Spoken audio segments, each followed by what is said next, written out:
जाएगा, किसी का हैंड रेज मुझे दिख रहा है, मैं उस समय सारी शंकाओं का समाधान कर दूंगा जितनी मुझसे हो पाए। तो जब भी और छिपता है तो वहां पे द्वंद्व समास होता है। द्वंद्व में और छिपे, द्विगु में पहला गणना पद आवत है। द्विगु समास में क्या होता है, पहला गणना पद आता है, जैसे कि त्रिलोक, तीन लोकों का समाहार या तीन लोकों का समूह, त्रिलोक। अगर आप इसका पूर्व पद देखेंगे तो त्रि है और उत्तर पद है जो वो लोक है। पहला पद जो है वो गणना पद है, तब ये हो गया द्विगु समास। उसी तरह अगर आप देखेंगे तो पंचवटी, पांच वटियों का समूह या पांच वटों का समूह, इसमें जो पहला पद है वह है पांच और दूसरा पद है वटी। तो पहला गणना पद आवत है। अभी हम यहाँ पर अभी एक प्रश्न था, शायद 55 था, तो उसमें जब हम 55 का विग्रह करेंगे तो वह या तो 5 और 50 हो जाएगा या तो 50 और 5 हो जाएगा। तो द्विगु समास का जो नियम है वह यह कहता है कि पहला पद जो है वो गणना पद होना चाहिए, लेकिन 55 में यानी कि 5 और 50 या 50 और 5 में दोनों पद गणना पद हो जा रहे हैं और दोनों ही पद इसमें प्रधान है। द्विगु समास में क्या होता है, द्विगु समास में उत्तर पद प्रधान होता है या दूसरा पद प्रधान होता है, और द्वंद्व समास एकमात्र वो समास है जिसमें कि दोनों पद प्रधान होते हैं। इसलिए यहाँ पे जो 55 है वहां पे द्वंद्व समास हो गया, वहां द्विगु समास नहीं हुआ। तो आप लोग हमेशा ये ध्यान रखें, जब भी आप द्विगु समास बनाते हैं तो जो पहला पद है वह गणना पद होना चाहिए, दूसरा पद गणना पद नहीं होना चाहिए। अब बीच में कारक चिन्ह छिपे तत्पुरुष समास कहावत है। तो ऐसे समास जिसमें जो आप अगर योजक चिन्ह हटाते हैं तो आपको कारक चिन्ह से उसे जोड़ना पड़ता है, जैसे यश प्राप्त, तो यश को प्राप्त, यहाँ पे आप देखें कर्म कारक लगा हुआ है। अच्छा, इसमें कर्ता कारक और संबोधन कारक नहीं आता है, कर्म कारक से लेके अधिकरण कारक तक यानी कि 6 प्रकार आते हैं। कर्म कारक, करण कारक, मतलब कर्म तत्पुरुष, करण तत्पुरुष, संप्रदान तत्पुरुष, आपादान तत्पुरुष, संबंध तत्पुरुष और अधिकरण तत्पुरुष। तो मैं एक एक उदाहरण अगर दूं तो जैसे यश प्राप्त, यश को प्राप्त कर्म तत्पुरुष का उदाहरण हो जाएगा। आंखों देखी, हम देखे तो आंखों से देखी, करण तत्पुरुष। उसी तरह प्रतीक्षालय, प्रतीक्षा के लिए आलय, संप्रदान तत्पुरुष। ऋण मुक्त, ऋण से मुक्त, यहाँ से देखिए यहाँ पे अलगाव वाला भाग है। करण और आपादान में, करण में जुड़ता है और आपादान में छूटता है, यह ध्यान रखा कीजिए। तो या एक भी याद रखिए कि आपादान में छूट जाता है तो करण अपने आप याद हो जाएगा कि करण में जुड़ जाता है। तो ऋण से मुक्त मतलब ऋण से मुक्ति मिल रही है, तो यहाँ पे आपादान तत्पुरुष। संबंध का के की, क्षमादान, क्षमा का दान। अधिकरण में पे पर, जैसे पराश्रित, दूसरों पर या पर आश्रित, दूसरों पर आश्रित, यहाँ पर योजक चिन्ह छुपा हुआ है। तो ऐसा होने से तत्पुरुष समास हो जाता है। एको पद या में विशेषण है, कर्मधारे नाम गिनावत है। तो एक भी ऐसा पद जिसमें विशेषण है, कर्मधारे नाम गिना कर्मधारे हो जाता है। जैसे कि सुहासिनी, सुंदर है जिसकी हंसी। तो हंसी की विशेषता क्या है कि वो सुंदर है, तो यहाँ पे जो सु है, सु विशेषता हो गई, यहाँ पर विशेषण छुपा हुआ है। कर्मधारय समास में आपको दिखेगा विशेषण विशेष्य का संबंध दिख जाएगा या उपमेय और उपमान का संबंध दिख जाता है। जैसे मुख चंद्र, मुख रूपी चंद्र, यहाँ पे उपमेय और उपमान है। तो ऐसा जहां भी हो, एक पद में विशेषण हो, खास करके पहला पद ही नॉर्मली जो है विशेषण होता है। और विशेषण में भी क्या होता है कि सामान्यतया गुणवाचक विशेषण होता है, मतलब उसकी गुण की विशेषता बताते हैं। तो वहां पर आपका हो जाता है कर्मधारय समास। अव्यय में अव्ययी भाव, मतलब जहां पर जो पहला पद होता है, प्रथम पद होता है, वह अव्यय होता है। अव्यय क्या होते हैं, वो अविकारी शब्द जिसपे लिंग वचन इत्यादि का कोई प्रभाव नहीं पड़ता, जैसे कि आ, यथा, प्रति, बे, हर, ये जो शब्द हैं ये अविकारी शब्द हैं, ये अव्यय है। जैसे आमरण, आजीवन, यथाशक्ति। तो इसमें यथा, आमरण में आ, आजीवन में आ, प्रत्येक, प्रतिदिन में प्रति, ये जो है अव्यय शब्द हैं। तो जहां अव्यय है वहां पे अव्यय भाव समास आ जाएगा। और बहुब्रीहि में अन्य प्रधान रहे। बहुब्रीहि में क्या होता है कि जो पूर्व पद और उत्तर पद हैं उनके बारे में बात की जाती है, लेकिन जो लक्ष्य होता है कोई तीसरा पद निकल आता है। जैसे कि लंबोदर हम देखते हैं, लंबा और उदर। जब हम इसकी अगर हम इसको दो पदों में बांटते हैं तो पहला पद पूर्व पद हो जाता है लंबा, जो उत्तर पद हो जाता है वह है उदर। लंबा और उदर, तो यहाँ पर हम लंबे उदर की बात कर रहे हैं, लेकिन जो लक्ष्यार्थ निकलता है वह है गणेश भगवान। तो जब तीसरा प्रधान हो जाए, अन्य प्रधान हो जाए, तो वहां पे बहुव्रीहि समास होता है। तो एक बार हम फिर से दोहरा लेंगे ये समास के जो 6 प्रकार हैं, कि द्वंद्व में और छिपे, मतलब जहां एक योजक चिन्ह। तिवारी सर, मैं चाहूंगा कि एक बार हम सब लोग मिल करके दोहराएं। स्क्रीन पे सभी को दिख रहा है, जितने भी लोग यहाँ पे हैं सब लोग मिल करके दोहराएं, ताकि इतना बढ़िया तरीके से जो ये समास पहचानने के लिए आपने बताया तो सबके दिमाग में रह जाए। ठीक है, तो सब लोग मिल के इसको दोहराएंगे। ठीक है, तो आप लोग देखिए, द्वंद्व, द्वंद्व में और छुपे, द्विगु में पहला गणना पद आवत है, बीच में कारक चिन्ह छिपे, तत्पुरुष समास कहावत है, एको पद या में विशेषण है, कर्मधारे नाम गिनावत है, अव्यय में अव्ययी भाव, बहुव्रीहि में अन्य प्रधान रहे। आप अगर ये नोट्स में देखेंगे तो जो भी समास है उनको मैंने अंडरलाइन कर दिया है, यानी रेखांकित कर दिया है, और जो उसे पहचानने, जो छिपा हुआ चीज रहता है जिससे आप इसे पहचानेंगे, उसे इन्वर्टेड कोमा में लिखा हुआ है। तो यह ठीक है, अब सभी लोग एक बार बोलिए, सभी लोग एक बार इसको दोहराएं। ठीक है, चलिए सभी लोग दोहराइए इसको बोल करके। द्वंद्व में और छिपे,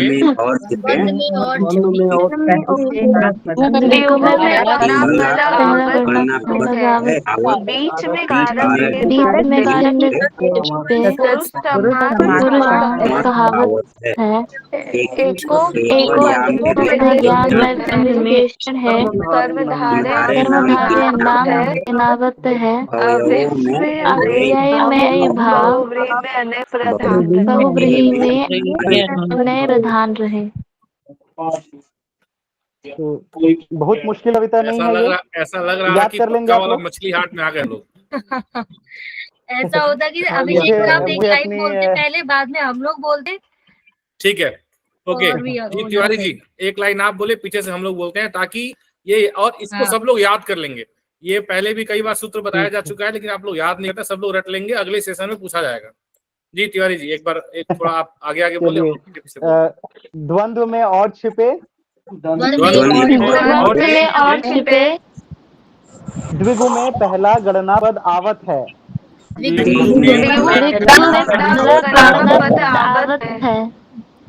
बीच में कारक चिन्ह छिपे,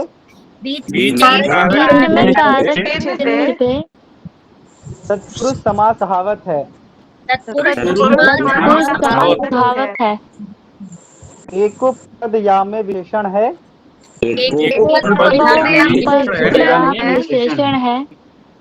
कर्मधारय नाम गिनावत है,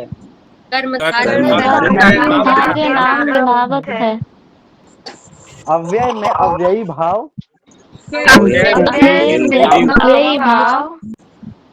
बहुव्रीहि में अन्य प्रधान रहे।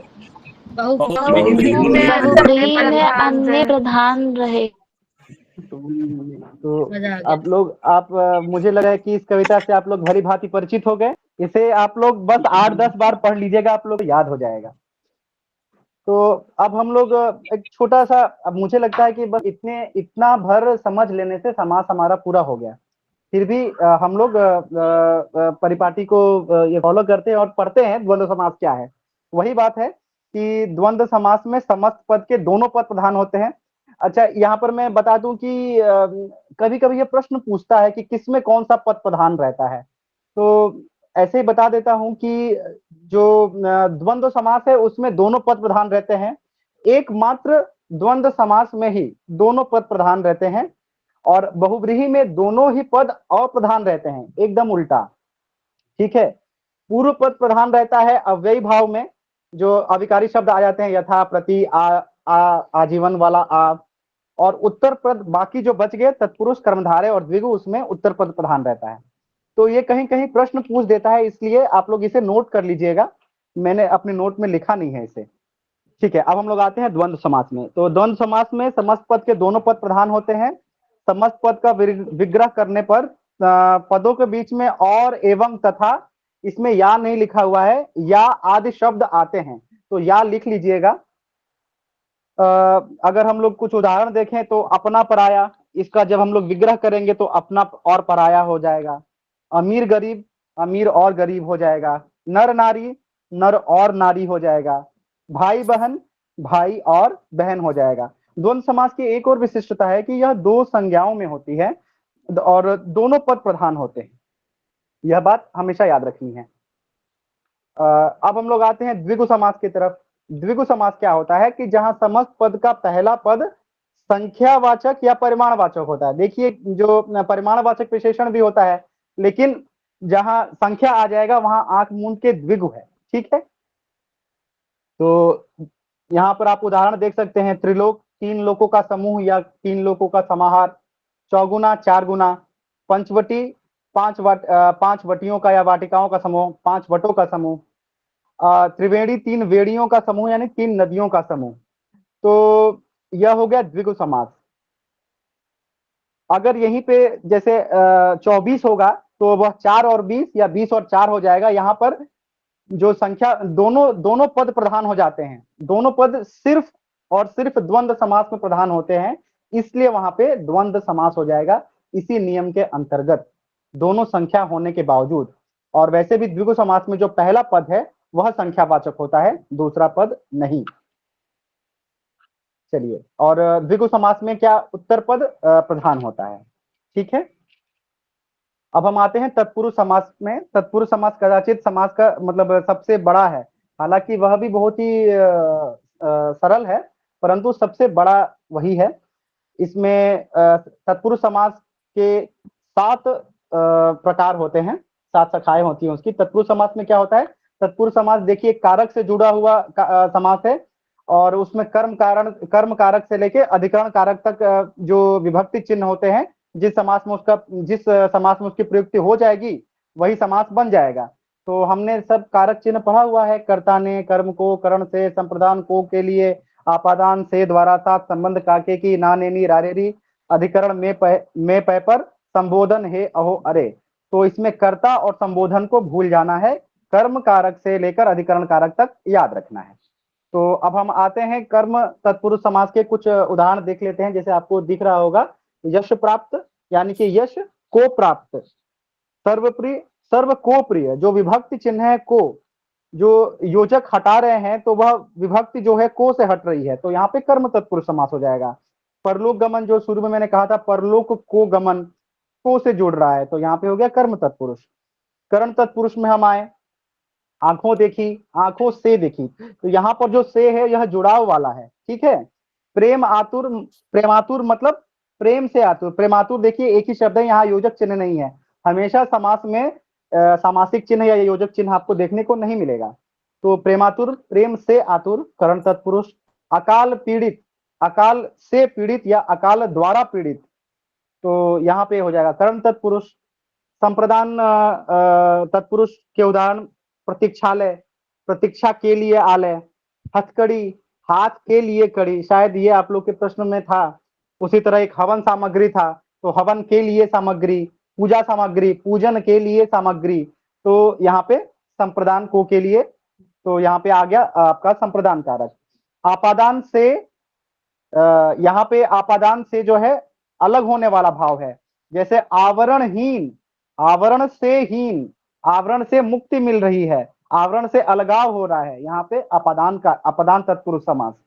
ऋण मुक्त, ऋण से मुक्ति मिल रही है, ये से जो ऋण से मुक्ति मिल रही है, ऋण से अलगाव हो रहा है, तो इसलिए यहाँ पे अपादान तत्पुरुष, करण तत्पुरुष नहीं।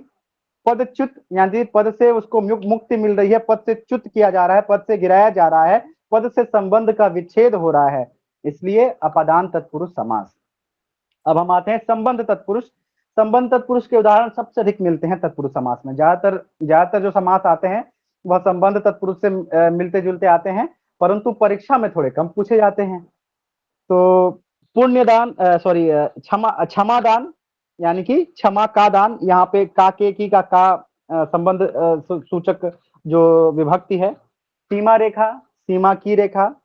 प्रजापति यानी प्रजा के पति, ये हो गया आपका संबंध तत्पुरुष। और लास्ट में अधिकरण तत्पुरुष में पै पर, पराश्रित, पर आश्रित या दूसरों पर आश्रित, पुरुषोत्तम पुरुषों में उत्तम, शरणागत शरण में आगत।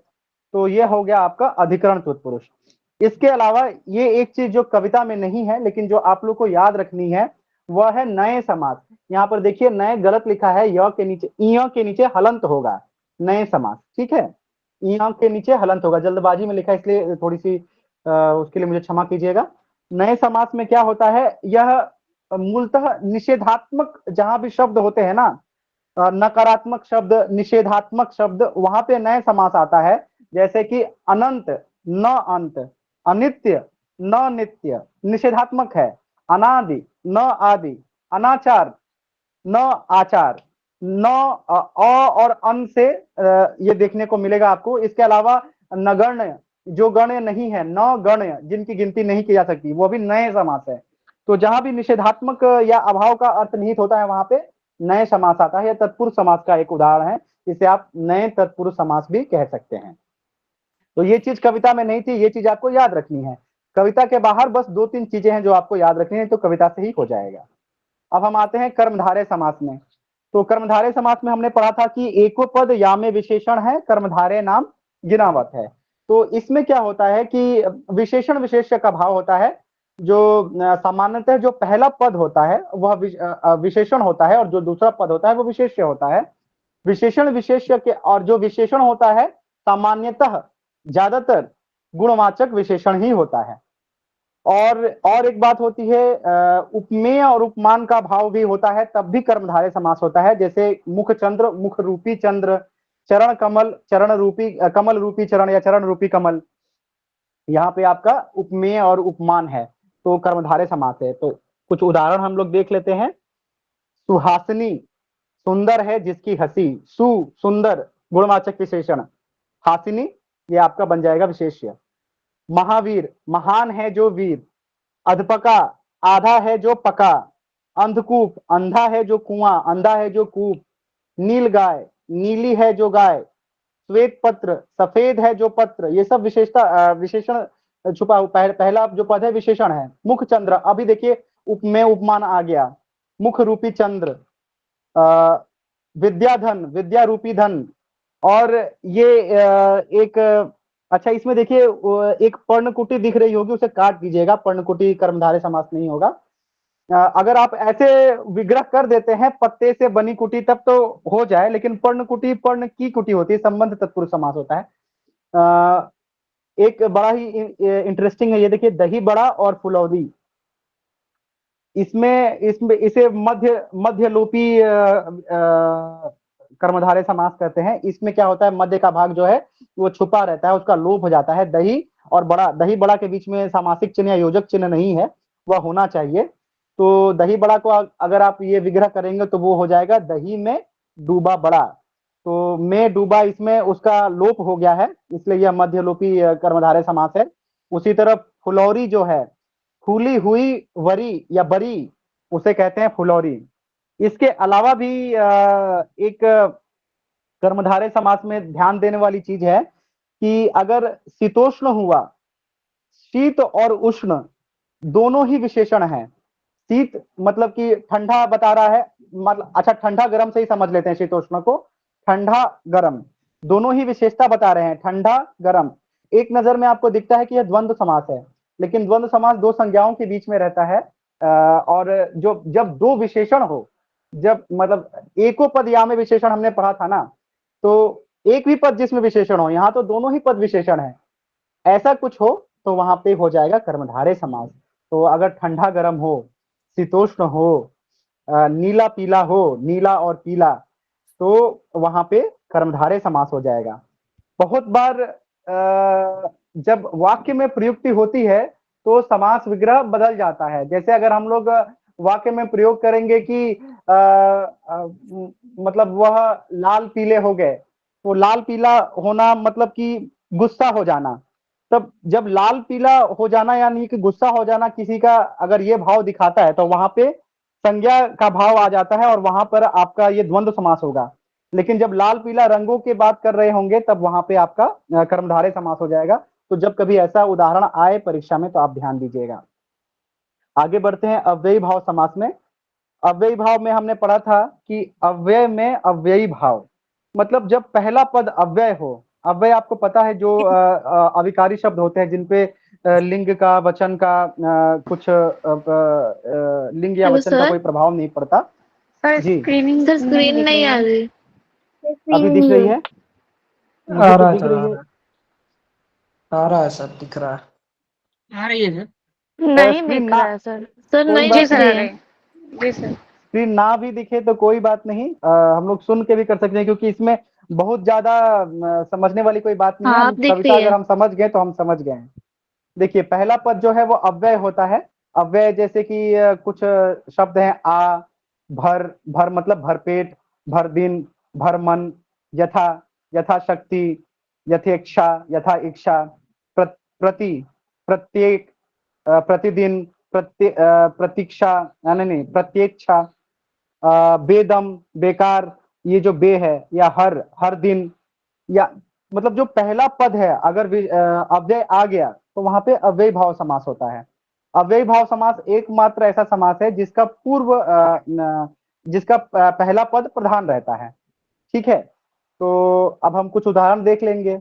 जैसे कि आप देख रहे हैं यथाशक्ति, यथा इसमें अव्यय है, विग्रह करेंगे शक्ति के अनुसार। प्रतिदिन, दिन दिन या हर दिन, जैसे भी इसका विग्रह करें, दिन दिन भी होता है, हर दिन भी होता है, या प्रति एक दिन भी हो सकता है। तीनों ही विग्रह सही है। प्रति इसमें आप देखेंगे कि अव्यय है, इसलिए यह अव्ययी भाव समास हो गया। प्रत्यक्ष, प्रत्यक्ष यानी कि प्रति धन अक्ष, अक्ष मतलब आंख, आंखों के प्रति, आंखों के सामने, तो ये हो जाएगा। प्रति है इसमें अव्यय, इसलिए अव्ययी भाव समास। आजीवन, आमरण, जीवन भर तक, मरने तक, यहाँ ऐसे जहाँ पे आ गया ये आपका अव्ययी भाव हो गया। निसंदेह, अगर आप इसे अलग करें तो नी, न में हर्षिका है, उसके बाद विसर्ग हो जाएगा, निसंदेह। तो पहला शब्द इसमें भी आपका पहला पद जो है इसमें भी अव्ययी भाव है। निडर, डर से रहित, इसमें भी पहला जो नी है वह आपका अव्ययी भाव है। अब देखिए रातों रात, दिनों दिन, रातों रात का अगर हम लोग करेंगे तो रात ही रात में, मतलब रातों रात हो गई, रात ही रात में ये बात हो गई। तो और एक चीज है अव्ययी भाव में जो याद रखना है आप लोग को, जब एक ही शब्द दो बार आए, जैसे रातों रात को आप करें तो रात रात भी हो सकता है, हाथों हाथ को करे तो हाथ हाथ भी हो सकता है, दिनों दिन को करे तो दिन दिन भी हो सकता है। तो जब एक ही पद की द्विरुक्ति हो जाए, दो बार आ जाए एक ही पद, तो वहां पर भी अव्ययी भाव होता है। जैसे बार बार, क्षण क्षण, पल पल, रुक रुक, धीरे धीरे, जल्दी जल्दी, जहां पर एक शब्द दो बार आए वहां पे अव्ययी भाव है। यह भी बात कविता में नहीं है, इसे आपको अलग से याद रखना है। क्षण क्षण, बार बार मतलब एक शब्द की दो बार विरुक्ति हो जाए, या किसी प्रकार की आवाज हो, चिल्लाहट, सरसराहट, घबराहट, ऐसे में अव्ययी भाव समास होता है। लेकिन ये सब बहुत ही कम पूछता है, फड़फड़ाहट, सरसराहट, गड़गड़ाहट, जहां भी हट आए ना तो आप, या किसी तरह की आवाज आए तो वहां पे अव्ययी भाव समास होता है। अब हम अंत में आगे बहुब्रीहि समास। तो बहुब्रीहि समास, इसमें दोनों ही पद अप्रधान होते हैं, और जो लक्ष्यार्थ होता है वही प्रधान होता है, अन्य प्रधान रहता है। बहुब्रीहि में अन्य प्रधान रहे, तो जहां समस्त पद में आए हुए दोनों पद गौड़ होते हैं, तथा ये दोनों ही पद मिलकर किसी तीसरे पद के विषय में लक्ष्य कर रहे होते हैं, उसके बारे में संकेत दे रहे होते हैं, और वास्तव में यही जो तीसरा पद है वह प्रधान होता है, वहां बहुब्रीहि समास होता है। जैसे हम चक्रधर कहते हैं तो इसका अर्थ निकलता है कि चक्र धारण करने वाला, या चक्र को जो धारण करता है वह।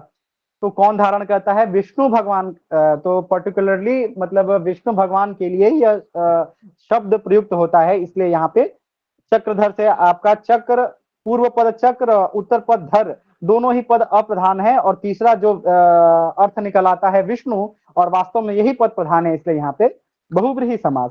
उसी तरह चतुर्भुज आप देखेंगे, अब चतुर्भुज में आप अगर आप देखेंगे तो चतुर से यह द्विगु समास लग रहा है, क्योंकि पहला पद गणना पद है, लेकिन चतुर्भुज से इसमें क्या है कि तीसरा प्रधान हो रहा है। पहला पद, प्रथम पद और उत्तर पद दोनों ही अप्रधान है, और तीसरा पद प्रधान हो जा रहा है, इसलिए यह बहुब्रीहि समास होगा। वैसे भी अगर कोई ऐसा शब्द हो जिसे देख के आपके मन में शंका या संदेह हो जाए कि इसे मैं क्या लिखूं, और ऑप्शन में बहुब्रीहि है, चतुर्भुज अगर दिया हुआ है या दशानन दिया हुआ है, दशानन में भी बहुत लोग कंफ्यूज आते हैं कि 10 आनंद का समूह, इसे हम द्विगु समास कह सकते हैं। तो अगर ऑप्शन में बहुब्रीहि नहीं है तब तो आप लिख दीजिए बिना खौफ के द्विगु समास, लेकिन अगर ऑप्शन में बहुब्रीहि है तब आप बहुब्रीहि ही लिखेंगे, क्योंकि द्विगु समास का नियम है कि पहला पद गणना पद होता है और उत्तर पद प्रधान होता है, लेकिन दशानन जब हम उसका विग्रह करेंगे तो हम देखेंगे कि प्रथम पद और उत्तर पद दोनों ही प्रधान नहीं है, तीसरा प्रधान है, तो इस नियम से यह बहुब्रीहि बन जाएगा। तो नियम के हिसाब से ऐसा होगा, लेकिन अगर आप ऐसे मोटा मोटी याद रखना चाहते हैं तो यही याद रखिए, जब आपके पास ऑप्शन है और एक ही समास 2-3 तरह से विग्रह हो रहा है, लग रहा है कि ये कर्मधारय भी हो सकता है, ये बहुब्रीहि भी हो सकता है, ये द्विगु भी हो सकता है, तो बहुब्रीहि में जाइए। अगला दशानन आ ही गया, दशानन के बारे में हम बात कर चुके हैं। उसके बाद वीणा पाड़ी, वीणा है पाड़ी में या हाथों में जिसके माँ सरस्वती। महात्मा महान है जो आत्मा, तो ये महात्मा गांधी के लिए प्रयुक्त हुआ है। हालांकि इसको लेके बहुत बार संदेह की स्थिति आ जाती है, बहुत बार इसे कर्मधारय समास भी कहते हैं, तो आप ध्यान दीजिएगा, अगर कर्मधारय और बहुब्रीहि दोनों ही लिखा हुआ है तो आप बहुब्रीहि पर निशान लगाइएगा।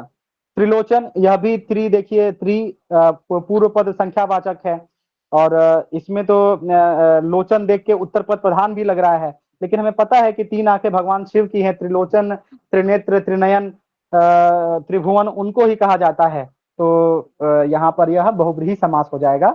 लंबोदर के बारे में हम लोग बात कर चुके हैं। तो यह है हमारा समास के बारे में जो हमारी छोटी सी जो चर्चा थी। अब आप लोग के जो प्रश्न हैं आप लोग हम पूछ सकते हैं। सर महात्मा वाला थोड़ा बता दीजिए सर, महात्मा वाला सर। महात्मा जो है, महान है जो आत्मा, ये महात्मा गांधी के लिए रूढ़ हो गया है, ठीक है। तो अगर आपके यह, इसलिए बहुत लोग इसमें संदेह करते हैं कि यह होगा आपका क्या बोलते हैं कर्मधारय होगा, कि क्योंकि आत्मा की विशेषता है कि वह महान है, तो यहाँ पर विशेषण भी है, तो लगता है कि यह एक दृष्टि से दिखता है कि यह आपका कर्मधारय है और एक दृष्टि से लगता है बहुब्रीहि है। तो मैं आपको यह कह रहा था कि अगर परीक्षा में आए महात्मा और आपको विकल्प में कर्मधारय और बहुब्रीहि दोनों हो तब आप बहुब्रीहि डालिए, और अगर विकल्प में बहुब्रीहि ना हो तभी कर्मधारय की ओर जाइए। कुछ ऐसे अपवाद होते हैं जो याद रखना होता है। हाँ बोलिए बोलिए। महात्मा के साथ महावीर, दीनानाथ, पुरुषोत्तम, ये सभी कर्मधारय और बहुब्रीहि दोनों में आते हैं सर। हाँ, अब पुरुषोत्तम में देखिए, पुरुषोत्तम में क्या होता है, मर्यादा पुरुषोत्तम श्री राम कहे जाते हैं, इसलिए यहाँ पे संशय की स्थिति बन जाती है। पुरुषोत्तम अगर अकेला है तो पुरुषों में उत्तम, ये अधिकरण तत्पुरुष समास हो गया, पुरुषों में अधिकरण में पै पर अधिकरण तत्पुरुष समास हो गया, लेकिन यही मर्यादा पुरुषोत्तम आ गया तो यह आपका बहुब्रीहि समास है। जी सर, यही कंफ्यूजन होती है। और सर अभी आपने कहा था प्रेमातुर और हथकड़ी में, तो हथकड़ी में हाथ की कड़ी नहीं कर सकते हम, संबंध तत्पुरुष नहीं, में? ये हाथ की कड़ी नहीं, वो जो कड़ी होती है वो हाथ के लिए होती है। अच्छा, तो और सर प्रेम के लिए, प्रेमातुर, प्रेम के लिए, प्रेम से आतुर, हाँ प्रेम के लिए आतुर। हाँ देखिए यहाँ पे मतलब बहुत बार ऐसा होता है, प्रेमातुर जो शब्द है आप कैसे विग्रह कर रहे हैं उसके हिसाब से समास का नाम बदल जाता है। चलिए कम से कम यहाँ पर यही है कि आपका करण और संप्रदान में थोड़ी सी लड़ाई हो रही है। प्रेम के लिए आतुर भी हो सकता है, अगर प्रेम के लिए आतुर हो तो वो संप्रदान तत्पुरुष जाएगा। नॉर्मली सामान्यतः हम देखते हैं अगर हम करें प्रेम से आतुर, प्रेम के लिए आतुर गलत नहीं है आपका, लेकिन प्रेम से आतुर या प्रेम द्वारा आतुर हो गया है, वो प्रेम से उसका इतना जुड़ाव है कि वह उससे आतुर हो चुका है या आतुर हो चुकी है, तो यहाँ पे उस हिसाब से कर्ण तत्पुरुष आएगा। लेकिन अगर प्रेम के लिए आतुर लिखा है तो वह भी गलत नहीं होगा।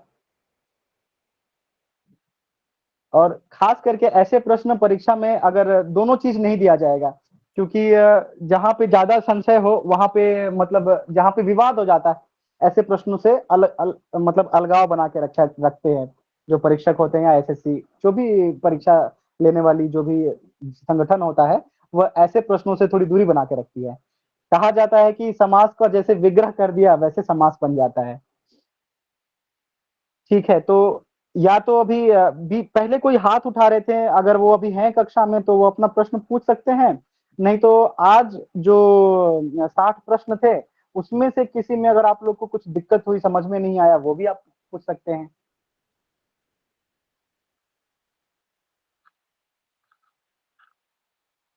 आप में से सभी लोग, जितने भी लोग यहाँ पे 32-35 लोग इस सेशन में हैं, क्या सभी लोगों ने आज का मॉक टेस्ट अटेम्प्ट किया है? सर मॉक टेस्ट दिया है, पर अपना आंसर एक बार अच्छे से चेक नहीं किया, एनालाइज नहीं किया है हम लोगों ने। मैंने नहीं करा है, बाकी का लोग आप लोग से मेरी एक गुजारिश है कि आप लोग यही जो सेम मॉक टेस्ट है ना, ये कक्षा आप लोगों ने पढ़ ली, कविता अच्छी तरीके से याद कर लीजिए, फिर से ये मॉक टेस्ट दीजिएगा, उसके बाद देखिएगा कि क्या आपके जो इसमें सुधार हुआ है कि नहीं, और अगर नहीं हुआ है तो यानी कि अभी और मेहनत की जरूरत है। मेरे हिसाब से हो जाएगा। कोई हाथ उठा रहा था, शायद सिंपी मिश्रा हाथ उठा रही थी। सर मैंने ये टेस्ट दिया है और मेरे कुल 14 प्रश्न गलत हुए हैं, तो उसमें से कुछ एक के समाधान तो हो गए हैं, पर जो मतलब मेरी जो गलतियां हुई है, अगर वो मैं नंबर देती हूँ और बाकी किसी और का भी हुआ हो तो आप उसको एक्सप्लेन कर देंगे। हाँ हाँ, आप बताइए कौन सा प्रश्न है। जी सर, ये इसमें नंबर सर 3 नंबर तो हो गया, मैं नंबर बोल देती हूँ। अच्छा ठीक है, नंबर बोलिए। जी सर, सर मैं चैट बॉक्स में टाइप कर दूं? हाँ वो भी कर सकते हैं। क्वेश्चन बोल दीजिए ना, प्रश्न संख्या बोल दीजिए या प्रश्न ही बोल दीजिए। 8, question number 8। Sir question number 7। देखिए क्वेश्चन नहीं, क्वेश्चन जो है ना, ये सफल्ड क्वेश्चन है। ये क्वेश्चन सभी लोगों के लिए सेम क्वेश्चन नंबर नहीं होगा, जो आपके लिए 7 होगा वो किसी के लिए अलग होगा, है ना। तो हाँ, तो आप प्रश्न बता दीजिए, प्रश्न पढ़ के बता दीजिए। सर शास्त्र प्रवीण वाला जो था, शास्त्र प्रवीण, वो पूरा एक सेंटेंस है और उसमें तत्पुरुष समास पूछा हुआ है कि कौन से में है। हाँ जी हाँ जी हाँ जी हाँ हाँ, वो गलत हो गया है, वह शास्त्र में प्रवीण होगा, वह शास्त्र प्रवीण ही तत्पुरुष समास है। हुआ है। वो एक प्रश्न गलत हो गया है, शायद उसमें बहुव्रीहि लिखा हुआ है ना। Yes sir. नहीं, वो शास्त्र में प्रवीण होगा और वो तत्पुरुष समास होगा। नगण्य में सर उसमें नए पुरुष वो ऑप्शन नहीं है। किसमें? नगण्य में। नगण्य में तत्पुरुष का तो ऑप्शन है ना। तत्पुरुष है ना। नए जो है, अगर मान लीजिए ऐसा क्षमादान रहा तो आपसे पूछेगा कौन सा समास है, तत्पुरुष, द्विगु या बहुव्रीहि, तो आप तत्पुरुष लिखिए, संबंध तत्पुरुष थोड़े ही लिखेगा, वो तो और आसान बना दिया गया है उसको। नगण्य में जानबूझ करके नए तत्पुरुष नहीं डाला गया है, तत्पुरुष डाला गया है। जो नए समास है वो तत्पुरुष का ही एक रूप होता है। तत्पुरुष का ही एक रूप होता है जी। तो तत्पुरुष समास के 7 भाग होते हैं, 6 तो वो कारक वाले हो गए और एक नए तत्पुरुष। नए सर एक मोटा ताजा वाला में कंफ्यूजन हुआ था। मोटा और ताजा, तो ये दोनों ही विशेषता बता रहा है, तो ये आपका ये हो जाएगा, कर्मधारय समास हो जाएगा। सर एक और प्रश्न है, आजन्म, शीतोष्ण, आशातीत, अष्टाध्यायी, इसमें तत्पुरुष समास पूछा गया है, तो इसका उत्तर इसमें शीतोष्ण होगा। तत्पुरुष पूछा गया, फिर से पूछे क्या क्या था। आजन्म, शीतोष्ण, आशातीत, अष्टाध्यायी। हाँ, तो इसमें आशातीत होगा, आशातीत होगा तत्पुरुष समास। जी सर, तब आंसर गलत था सिस्टम का।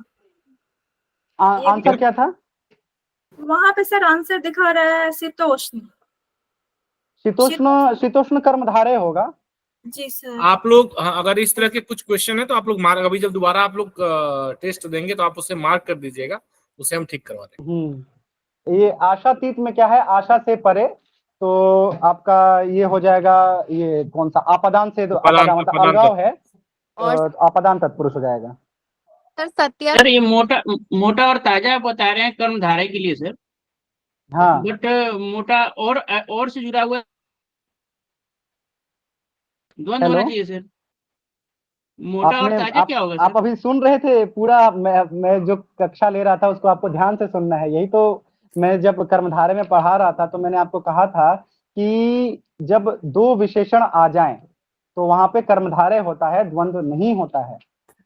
तो मोटा और ताजा दोनों ही विशेषता बता रहे हैं, ताजेपन की, और मोटा मतलब कि वह शरीर से मोटा है, दोनों ही विशेषता बता रहे हैं, इसलिए यहाँ पे कर्मधारय समास। जैसे कि शीतोष्ण में कर्मधारय हो गया, शीत और उष्ण, एक जगह ठंडापन बताया जा रहा है, एक जगह गर्मपन बताया जा रहा है, तो यह हो जाएगा कर्मधारय समास। यही तो मतलब ऐसे ही प्रश्न पूछे जाएंगे ना जो जिसमें आप उलझ जाएं, आप और देख के आंख बंद करके द्वंद्व समास लिख दिए, जैसे कि 55 इसमें लिख के उलझाया गया था, 55 में 55 संख्या देखते ही आंख मूंद के द्विगु लिख दिया गया। हम लोग हमेशा मतलब नॉर्मल, हम लोग इंसान ही है, हमसे गलतियां होती है, लेकिन जानबूझ के परीक्षक ऐसे प्रश्न पूछते हैं जहाँ पे हम किसी चीज को सामान्य ले, अन्यथा ले ले, मतलब कैजुअली ले ले, आगे बढ़ जाए, और वहां पे हम गलत हो जाते हैं, और वहां पर जो ध्यान से प्रश्न पढ़ते हैं वो सफल हो जाते हैं। तो मोटा ताजा शीतोष्ण ये सब कर्मधारय समास है। सर उपमान और उपमेय समझा दीजिए एक बार, कैसे पहचाने?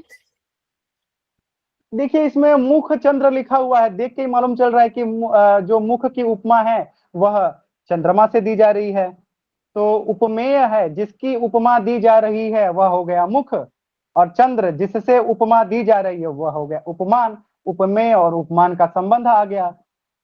मुख रूपी चंद्र, विद्या रूपी धर्म, चरण रूपी कमल। सर सत्य वाला समझ में नहीं आया। सत्य देखिए ये भी थोड़ा सा घुमाया है। नॉर्मली हम लोग योजक चिन्ह देखते हैं ना, तभी बोलते हैं कि हाँ यह द्वंद्व समास है। तो इसमें सत्य में क्या सत्य और असत्य होगा, सत्य और एक योजक चिन्ह दे दीजिए और असत्य लिख दीजिए, तो आप आराम से उसको लिख देंगे द्वंद्व समास। उसको जोड़ दिया गया, योजक चिन्ह को हटा दिया गया, तो ये सत्य या असत्य बोल के आपका हो जाएगा द्वंद्व समास। सर या आएगा या और आएगा, क्योंकि मुझे लगा कि और होगा, मैंने और लगाया और वो गलत है, या वाले को सही दिया हुआ है। देखिए यहाँ पे सत्य या असत्य होगा। ये और अधिक स्पष्ट तब होगा ना जब ये वाक्य में आएगा, तब वाक्य में जब आए और उसे रेखांकित किया जाए तब मालूम चलेगा कि यहाँ पे सत्य और असत्य की बात हो रही या सत्य या असत्य की बात हो रही है। तो मेरे हिसाब से तो सत्य और असत्य और सत्य या असत्य दोनों ही सही है। अच्छा सर क्योंकि ना ये विग्रह में पूछा गया और ऐसे ही पूछा गया, सत्य का सत्य, सत्य या सत्य, सत्य और सत्य, असत्य और सत्य भी था, सत्य और असत्य। सत्य मेरे हिसाब से सत्य और असत्य, सत्य या असत्य दोनों ही सही हैं। सर पतझड़ का क्या होगा, विग्रह? हाँ बताइए। सर मुझे ये नहीं आया, पतझड़ कुछ ऐसा लग देखिए रहा है। यहाँ पे पूर्व पद क्या है, पत्ता, और उत्तर पद है झड़।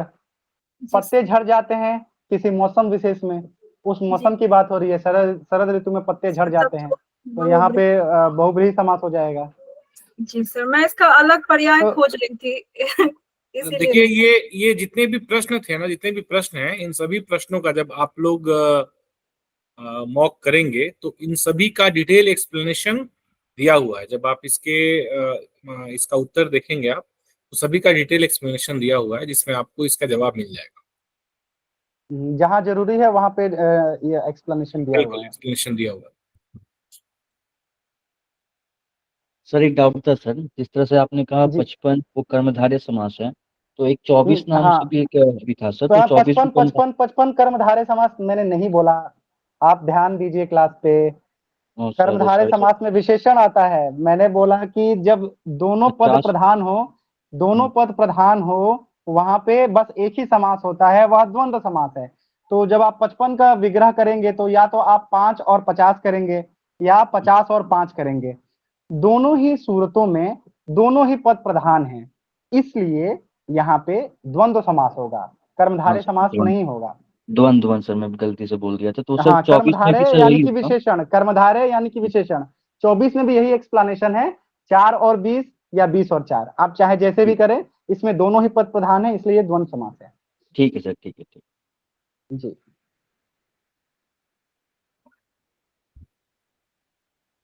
और कोई प्रश्न? सर तन मन धन वाला सर बता दीजिए। तन मन धन, देखिए नॉर्मली जो समास होता है, समास में 2 ही पद होते हैं, लेकिन कहीं कभी आपको 3 पद भी आ जाएंगे, तो आप देखिए इसमें आप ये वाला लॉजिक लगाइए कि तन मन धन, तीनों ही प्रधान हैं और सभी पद प्रधान होते हैं द्वंद्व समास में। तो या अगर आप इसे विग्रह भी करेंगे, तन और मन और धन और छिपा हुआ है, दोनों ही तरह से यह द्वंद्व समास की तरफ ही जाता है।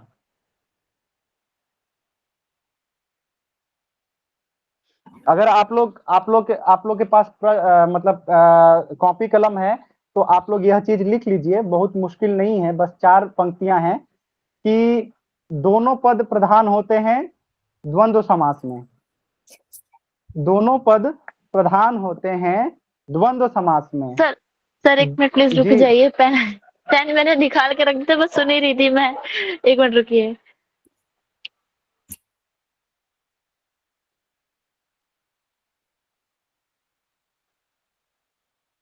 जी सर बोलिए। देखिए, दोनों पद प्रधान होते हैं द्वंद्व समास में, ठीक है,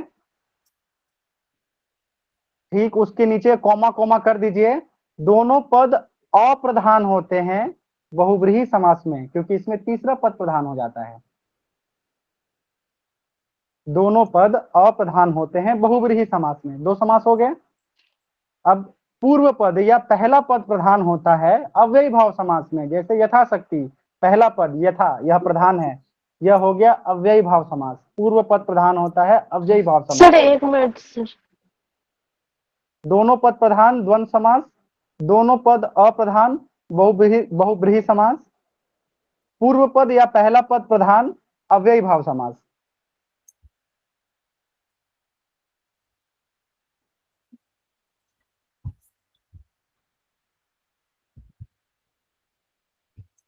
लिख लिया आप लोगों ने? आखिरी में बच गया उत्तर पद प्रधान या दूसरा पद प्रधान या उत्तर पद प्रधान। तो जो समास बच के वो सारे तत्पुरुष, कर्मधारय और द्विगु, खत्म, 6 समास।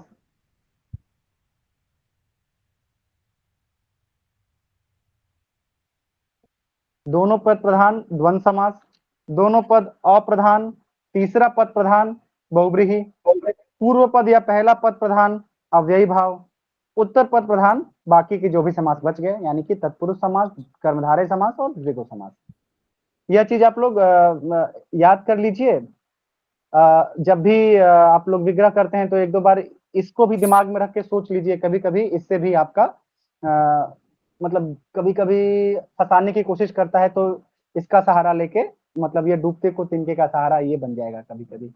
ये तन मन धन टाइप के जो समास आएंगे ना वहां पे, या 24-55 वाले समास आएंगे वहां पे।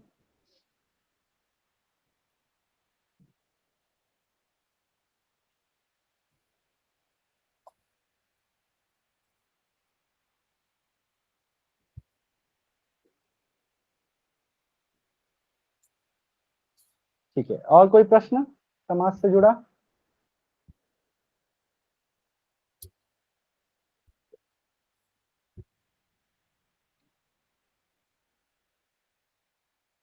लोकसभा में कौन सा समास है? तत्पुरुष समास। तत्पुरुष, लोगों की सभा। सर लेकिन सही बात। बोलिए, लेकिन क्या हुआ इसमें?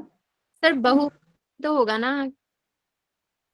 कैसे? सर क्योंकि एक स्पेसिफिक असेंबली का नाम भी है ना अपने यहाँ पे, तो मतलब पार्लियामेंट के लिए यूज होता है और वैसे वो लोगों की सभा भी है, तो बहुव्रीहि होना चाहिए। नहीं, लोकसभा तत्पुरुष समास ही है। आपने वो जो लोक की सभा कहा वो सही है। लोकसभा, राज्यसभा, अब लोकसभा में अब पार्लियामेंट, ये सब चीजें मतलब लोकसभा आप कहेंगे तो क्या कहेंगे? लोकसभा भी संसद का भाग है, राज्यसभा भी संसद का भाग्य है, सॉरी भाग्य नहीं है। लोकसभा एक सदन, लोगों के लिए सभा होगा या लोगों की सभा? देखिए, जहाँ लोग की सभा, बहुत सारे लोग हैं, लोगों के लिए नहीं है, लोगों की सभा है, बहुत सारे लोग हैं उनकी सभा है, उनके लिए सभा नहीं है। हो सकता है कि एक मतलब वहां 50 आदमी जुड़े हो सकता है कि एक 50वें आदमी के लिए वो ना हो, तो यहाँ पे लोग के लिए वाला जो उसका दावा वो छोटा पड़ जाता है, लेकिन सबकी सभा है, वो जितने लोग हैं वहाँ जो वहां पे मौजूद है उनकी सभा है। जी, और सर वो जो अनिशा जी कह रही है ना कि बहुव्रीहि क्यों नहीं होगा, तो बहुव्रीहि में तो दोनों ही पद अप्रधान होते हैं ना, और उसमें कोई तीसरा दोनों ही अर्थ पद अप्रधान होते हैं। हाँ, तीसरा कोई अर्थ होता है। तो तीसरा अर्थ आप देख रही हैं, लेकिन ये नहीं देख रही हैं कि इसमें दोनों पद प्रधान है। इसमें उसमें भी दोनों पद क्या है, इसमें भी उत्तर पद प्रधान है। सभा, जनसभा भी कर देंगे तो वही होगा, जन की सभा। राज्य सभा भी कर देंगे तो राज्य की सभा। सर लेकिन पंचवटी और इस तरह के जो एग्जांपल्स हैं जो कि द्विगु और पंचवटी में जो है ना, पंचवटी में आपका आ सकता है, द्विगु और बहुव्रीहि दोनों आ सकता है, क्योंकि पंचवटी एक स्थान विशेष के लिए है जहाँ पे अपने भगवान श्री राम और माता सीता, विष्णु, लक्ष्मण जी रुके थे, वह पंचवटी थी। तो यहाँ पे ये चीज आपका आ सकता है। तो अगर वहां पे द्विगु समास, बहुव्रीहि समास दोनों है तो आप बहुव्रीहि समास लिखिएगा, लेकिन अगर बहुव्रीहि नहीं है तो है आपका द्विगु समास होगा। ठीक है। सो आज का जो 60 प्रश्नों का मॉक टेस्ट है, एक बार उसे फिर से आप लोग दोबारा अटेम्प्ट करने का प्रयास कीजिएगा और फिर देखते हैं कि स्कोर में किस तरीके से आपके इजाफा हो रहा है, यानी कि बढ़ोतरी हो रही है, आप लोग का स्कोर बढ़ रहा है कि नहीं, क्योंकि बहुत सारी चीजें सर ने आज क्लियर करी हैं। एक क्वेश्चन जिसका आंसर गलत हुआ आशा थी, उसे मैं अभी तो नहीं हो पाएगा, लेकिन कल उसे मैं कोशिश करूंगा, मतलब कल वह हो जाएगा। ठीक, तो उसे छोड़ करके उसके अतिरिक्त उसको यदि आप माइनस भी करके चलते हैं तो अभी 59 प्रश्न आपके लिए हैं जो सही है। में गड़बड़ है जी, 2-3 क्वेश्चंस में गड़बड़ है। कोई बात नहीं, जो है आप मुझे एक बार 2-3 में गड़बड़ तो नहीं होनी चाहिए। और कौन सा दो ही सुन, तीसरा कौन सा था? दो ही तो है कंफर्म, दो में गड़बड़ है, एक शीतोष्ण वाला और एक शास्त्र प्रवीण, और सर एक शायद और है पर वो देखना पड़ेगा। ठीक है, जो भी है ठीक तो है, जो है आप लोग उसको मार्क करके दे दीजिएगा। हाँ, मार्क फॉर रिव्यू कर दीजिएगा आप, तो वो ऑटोमेटिकली ठीक हो जाएगा। और बाकी एक बार फिर से आप लोग इसे कर लीजिएगा, मॉक टेस्ट फिर से लगाइएगा, क्योंकि ये जो 60 प्रश्न आपको दिए गए हैं ना, ये रैंडम क्वेश्चंस नहीं है। ऐसा नहीं है कि रैंडमली समाज से उठा करके आपको प्रश्न दे दिए गए हैं, या इसके अतिरिक्त भी जो हम लोग और भी मॉक टेस्ट कर रहे हैं। तो जितने भी मॉक टेस्ट होंगे अभी आपके इस पैटर्न में, जिस पैटर्न में हम लोग चल रहे हैं, या तो जिस दिन आपका सेशन होगा उसी दिन इस तरीके से हाफ एन आवर पहले आपका 60 प्रश्नों का 30 मिनट के लिए मॉक टेस्ट होगा, या तो फिर एक दिन पहले होगा। जैसे हम लोग परसों यानी कि गुरुवार को प्रीपोजिशंस के ऊपर हम लोग सेशन करेंगे, प्रीपोजिशन का सेशन करेंगे, तो हो सकता है कि कल शाम को आपको प्रीपोजिशन के ऊपर एक मॉक टेस्ट मिल जाए, या फिर हो सकता है कि कल शाम को आपको इंग्लिश के जो हमने कर लिए हैं चैप्टर्स उनके ऊपर आपको मॉक टेस्ट मिल जाए। तो उसके लिए आप लोग कल शाम को तैयार रहिएगा। मॉक टेस्ट 9 बजे लाइव होगा, आप 9 बजे कर सकते हैं, 10 बजे कर सकते हैं, 11 बजे कर सकते हैं, अगले दिन सुबह में कर सकते हैं, आप अपने सुविधा अनुसार अपने टाइम के अनुसार कर सकते हैं। परंतु प्रीपोजिशन से रिलेटेड जो भी मॉक टेस्ट रहेगा, या आज हमने समाज से रिलेटेड जो भी मॉक टेस्ट करे, इसमें हमारा यह प्रयास है, ये रैंडम नहीं है, इसमें यह प्रयास है कि हमने पूरे मतलब समाज से जहां जहां से भी प्रश्न और जिस पैटर्न में प्रश्न पूछे जाने की संभावना है, उस पैटर्न में ये हम लोगों ने मिलकर के इसे बनाया है।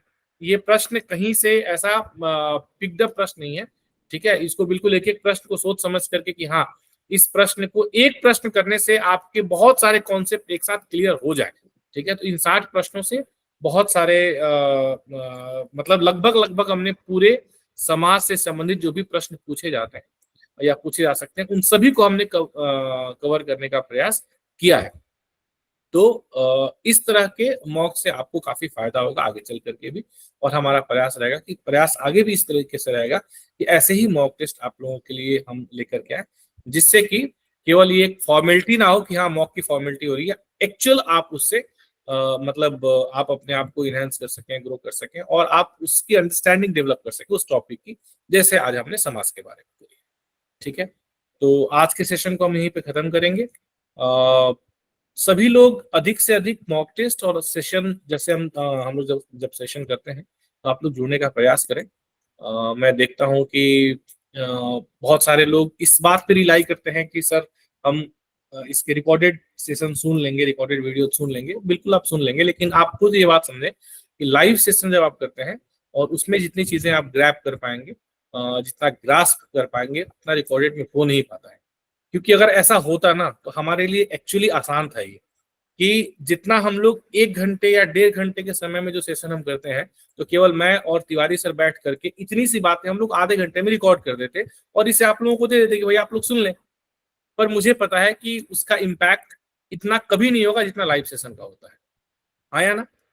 जी सर। सर लाइव पार्टिसिपेशन की तो बात ही अलग है, रिकॉर्डेड वीडियो देख के तो अनइंटरेस्टेड लगता है बिल्कुल। हाँ जी, तो इसीलिए आप लोग प्रयास करें कि जो लाइव सेशंस है उसमें आप लोग जुड़े, इससे आपको ज्यादा फायदा। चलिए, तो आज के लिए इतना ही। बहुत बहुत धन्यवाद आप सभी लोगों का। और सेशन के बारे में आपके जो भी फीडबैक होंगे उसको आप लोग जरूर डालिएगा, ताकि बाकी लोगों को भी मोटिवेशन मिले कि वे लोग भी जुड़े, सेशन में आए, है ना। नहीं तो सब इसी भरोसे बैठे रहते हैं कि हाँ ठीक है हम तो लाइव सेशन मतलब रिकॉर्डेड सेशन सुन लेंगे। तो एटलीस्ट और लोग आए, जितने ज्यादा लोग आएंगे उतना ज्यादा लोगों को इसका लाभ मिलेगा। बहुत बहुत धन्यवाद। शुभ रात्रि सर। चलिए, thank you sir. Thank you sir.